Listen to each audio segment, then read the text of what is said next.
4 3 9 9 5 1 2 7 question mark. ఇక్కడ ఈ question mark ప్లేస్లో ఏ విధంగా ఆన్సర్ రావాలి, ఏం లాజిక్ రావాలి అంటే ఈ రెండు రోస్ ఏం లాజిక్ అయితే ఉపయోగించాడో అదే లాజిక్ సాటిస్ఫాక్షన్ చేస్తూ ఇక్కడ మనము ఈ క్వశ్చన్ మార్క్ ఈ రెండు నంబర్ను ఉపయోగించుకుంటూ ఈ క్వశ్చన్ మార్క్ ప్లేస్లో ఏ నంబర్ రావాలి అనేది మన ఆన్సర్. ఓకే, చూద్దాం.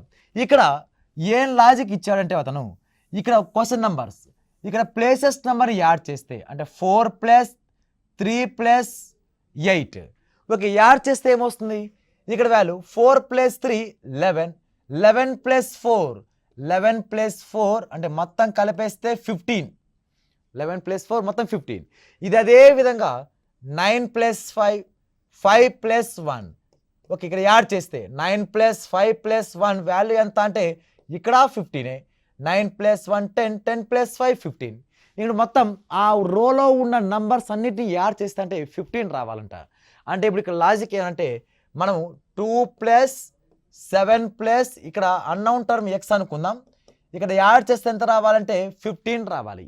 7 + 2 వాల్యూ 9.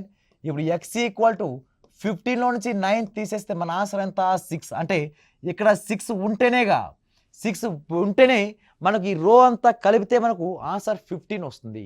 కాబట్టి మనకు అది ఏ ఆప్షన్లో ఉంది అంటే second option is a right answer అవుతుంది.